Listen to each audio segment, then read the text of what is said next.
आज हम देखते हैं चैप्टर 13। अभी हमारा चैप्टर 13 ही चल रहा है इंश्योरेंस। उसके अंदर हम देखते हैं उसका एक part social security, it means सामाजिक सुरक्षा। अब देखिए सामाजिक सुरक्षा है क्या, ये भी देखा जाए तो दो वर्ड है, सामाजिक और सुरक्षा। It means social plus security. Social means जो बाहरी आवरण है जिसके अंदर आप मैं है ना, पूरे मनुष्य जाति और मनुष्य की जो जितनी प्रजातियाँ हैं वो सब आ जाती हैं। और सुरक्षा का मतलब हुआ सिक्योरिटी, जो किसी भी तरीके से हो सकती है। वो चाहे वह उसकी वृद्धावस्था से हो सकती है, वह चाहे उसके एम्प्लॉयमेंट रोजगार को लेके हो सकती है, ठीक है, वह चाहे उसके काम अपंगता से हो सकती है, किसी भी प्रकार की। आगे हम लोग इसको समझेंगे कि सुरक्षा यहाँ पर किस रूप में बात की जा रही है। सबसे पहले हम इसका मीनिंग देखते हैं कि social security is the protection that a society provides to individual and household to ensure access to healthcare and to guarantee income security, particularly in cases of old age, unemployment, sickness, inability to do work, maternity और loss of a breadwinner।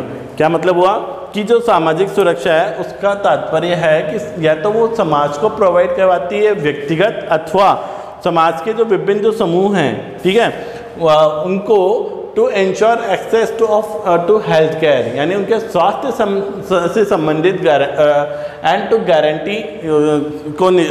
Guarantee या निश्चितता प्रदान करती है। किस बारे में कि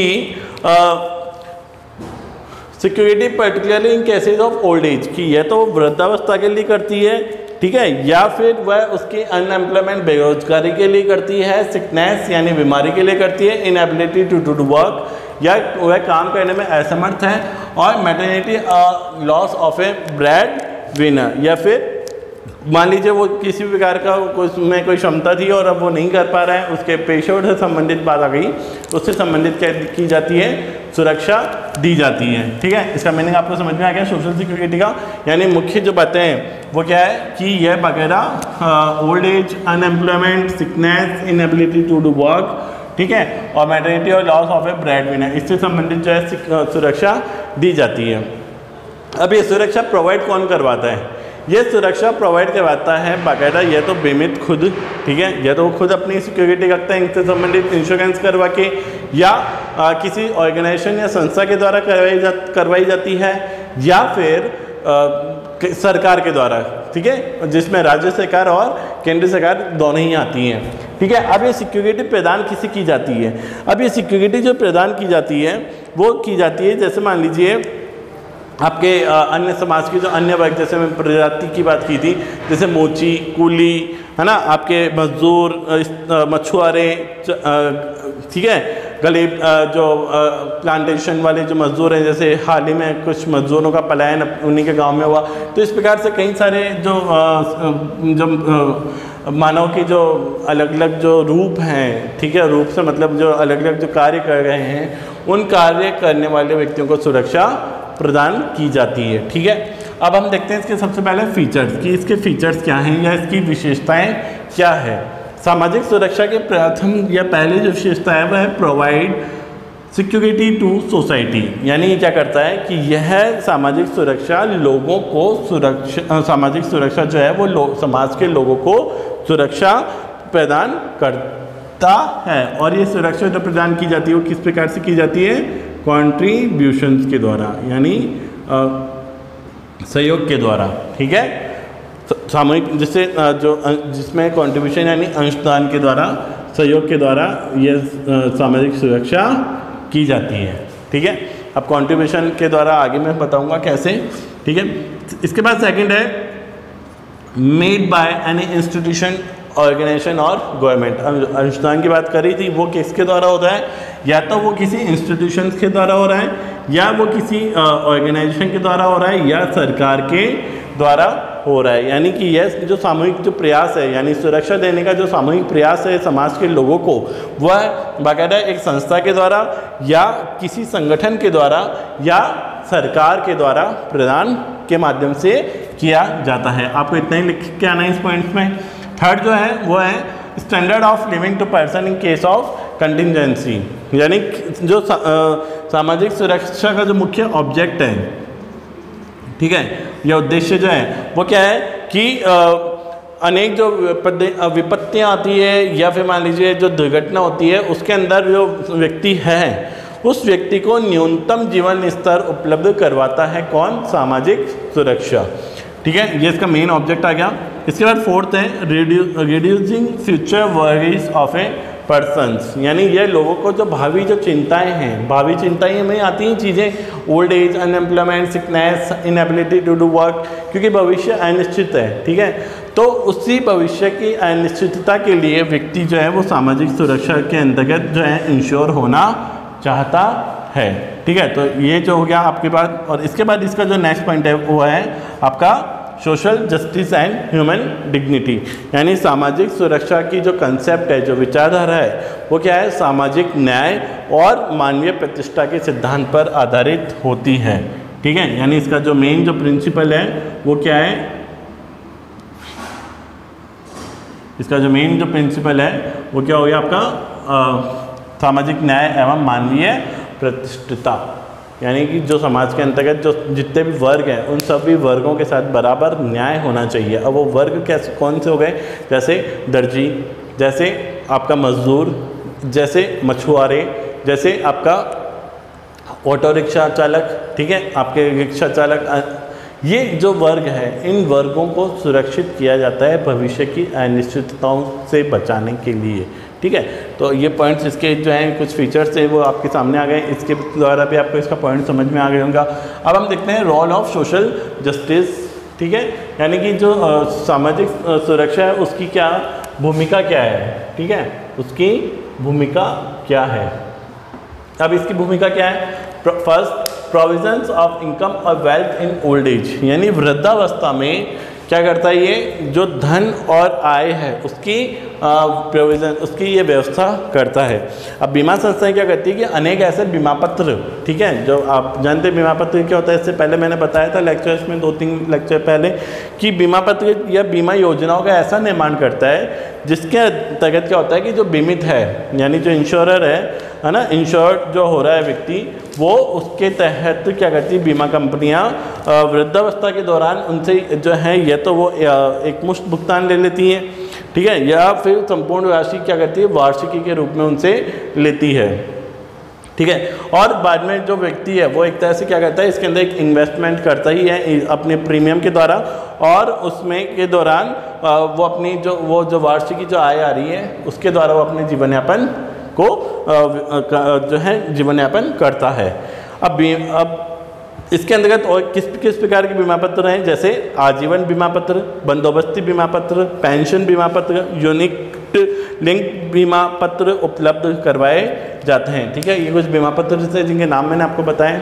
ठीक है, इसके तहत आते हैं वो किसके तहत? वृद्धावस्था में सिक्योरिटी के लिए। ठीक है, नेक्स्ट अब देखते हैं सिक्योरिटी ऑन सडन डेथ, यानी आकस्मिक मृत्यु पर सुरक्षा।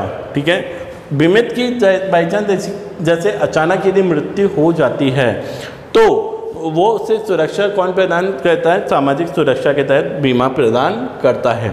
अब आजीवन बंदोबस्ती बीमा पत्र हुआ, अवधि बीमा पत्र हुआ, तथा अनेक जो प्रकार के जो मिश्रित जो बीमा पत्र हैं उनकी दशा में जो बीमित व्यक्ति है उसने अपने जो आश्रितों का नाम यानी जिसमें नॉमिनी जिसको बनाया है उसको बाकायदा एक तरह से वार्षिकी या पेंशन के रूप में उसको वो राशि मिलती रहती है। ये भी एक प्रकार से बीमा पत्र हो गया जो कि जो है बीमित के द्वारा अपने नामांकित या नॉमिनी जो व्यक्ति है उसको वार्षिकी के रूप में, पेंशन के रूप में उसको एक धनराशि प्रोवाइड करवाता है कौन? बीमा।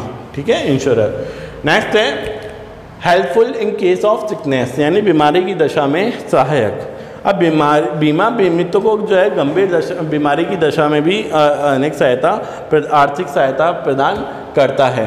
इसके अंतर्गत क्या होता है कि ऐसे आजकल बीमा पत्र भी हैं जिनमें जो बीमित यदि व्यक्ति है और उसको कोई गंभीर बीमारी है तो उसको शर्तों के साथ में उस बीमारी को ऐड कर लिया जाता है। ठीक है, और उसके बाद में एक बीमा पत्र के अंदर एक ऐसी शर्त जोड़ दी जाती है तो बीमित उसमें क्या करता है, उसको यदि वो बीमारी है ही, ठीक है, तो वो बीमित के द्वारा जो है उसके द्वारा पूर्व ही एक निर्धारित राशि जो भी बीमा कंपनी के द्वारा डिसाइड की जाती है वो उसका जो है बीमा कंपनी को भुगतान कर देता है। और बाद में बीमारी की दशा में या उससे होने वाली हानि की दशा में उसके आश्रितों को वो राशि पेंशन के रूप में या वार्षिकी के रूप में या एक मुश्त चुकाई जाती है। अब इसके अंतर्गत कौन कौन से बीमा पत्र आते हैं, जैसे जीवन अनुराग, जीवन भारती, जीवन आनंद, जीवन मित्र दोहरा बीमा पत्र आदि ऐसी गंभीर बीमारी पत्रों को शर्त या बीमारियों की शर्तों को जोड़ने का प्रावधान इनके अंतर्गत किया हुआ है। अब नेक्स्ट हम देखते हैं security in case of accident, यानी दुर्घटना की दशा में बीमा पत्र। अब जीवन बीमा पत्र में प्राय क्या होता है, दुर्घटना बीमा की शर्तें जोड़ी होती है। इसके अंतर्गत अतिरिक्त प्रीमियम देकर अपना दुर्घटना बीमा व्यक्ति क्या करवा लेता है, इंश्योर करवा लेता है, ठीक है। और कई बीमा संस्थाएं केवल व्यक्तिगत बीमा करती हैं और दोनों ही दशाओं में जो है यदि बीमित की मृत्यु हो जाती है तो बाकायदा उसके जो आश्रित हैं या उनको पूर्व निर्धारित राशि का भुगतान कर दिया जाता है। आप जानते भी एक्सीडेंटल इंश्योरेंस आप लोग बाइक खरीदते हैं तो उसके अंतर्गत भी आपको मिलता ही है, ठीक है। अब इसके बाद जो नेक्स्ट है वो है सिक्योरिटीज़ इन डिसेबिलिटीज़, यानी अपंग या आश्रितों की सुरक्षा। अब इसके अंतर्गत क्या होता है कि जैसे मान लीजिए बीमा संस्थाएं कुछ ऐसे विशेष बीमा पत्र जो हैं उन अभिभावकों के लिए यानी पेरेंट्स के लिए जारी करता है जिनका कोई आश्रित क्या हो, अपंग हो यानी डिसेबिलिटीज़ हो। इन बीमा पत्रों के अधीन आश्रित जो हैं का नामांकित किया जाता है, जबकि अभिभावक का बीमा किया जाता है। यानी बीमा किसका हो रहा है, अभिभावक का, और वो किसके लिए करवा रहा है, अपने ही पुत्र या संतान जो है उसकी उस अपंग यदि है तो उसके लिए, ठीक है। और अभिभावक की मृत्यु की दशा में अपंग आश्रित को बीमा राशि एवं अन्य परिपक्व राशि का भुगतान किया जाता है। इसमें कौन कौन से बीमा पत्र आते हैं, जैसे जीवन आधार, जीवन विश्वास, ठीक है, ध्यान रखिएगा, जीवन आधार और जीवन विश्वास ये ऐसे पत्र हैं जो कि आश्रितों के लिए विशेष रूप से तैयार किए गए हैं, अपंग आश्रितों के लिए, ठीक है। नेक्स्ट सिक्योरिटी ऑफ प्रोविजनल्स यानी प्रोफेशनल्स, यानी जो पेशेवर जो व्यक्ति हैं उनके लिए सुरक्षा। अब पेशेवर व्यक्ति में कौन कौन आते हैं, जैसे डॉक्टर हुआ, वकील हुआ, ठीक है। तो इनके अंतर्गत इनकी गलती बाई चांस ये अपने प्रोफेशन में किसी प्रकार की कोई गलती कर देते हैं, डॉक्टर तो आप जानते ही हैं वैसे तो नहीं करते हैं, पर बाई चांस गलती हो जाती है तो वो क्या करते हैं कि अपने द्वारा की गई गलतियां यदि हो जाती हैं तो उसके द्वारा जो दायित्व पैदा हो रहा है उसका बीमा करवा के पूर्ण रूप से संतुष्ट हो जाते हैं, ठीक है। यानी थर्ड पर्सन को यदि किसी प्रकार की हानि की राशि चुकानी होती है तो उस राशि का भुगतान किसके द्वारा किया जाएगा, बीमा कंपनी के द्वारा, ठीक है। अब नेक्स्ट है सिक्योरिटी अगेंस्ट अनएम्प्लॉयमेंट, यानी बेरोजगारी की दशा में सुरक्षा।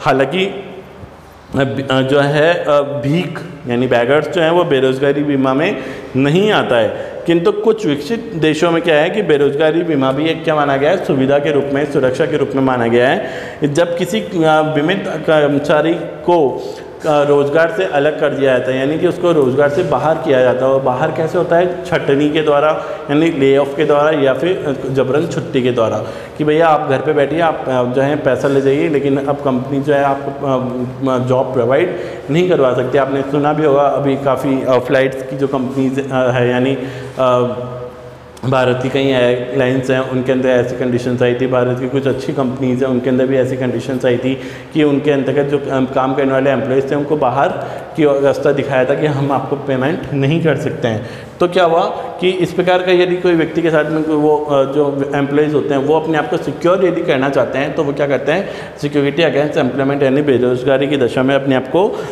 जो है पहले से ही जो है इंश्योरेंस करवा लेते हैं, ताकि कुछ समय तक, ऐसा नहीं कि आजीवन ही मिलेगा, कुछ समय तक जब तक कि उनको वापस नया जॉब नहीं मिल जाता या एक पर्टिकुलर टाइम पीरियड तक जो है इंश्योरेंस कंपनी उनको जो है बीमा की कुछ राशि जो उनके द्वारा चुकाई गई थी उसको इन्वेस्टमेंट प्लान के तहत उनको लौटाती है, ठीक है।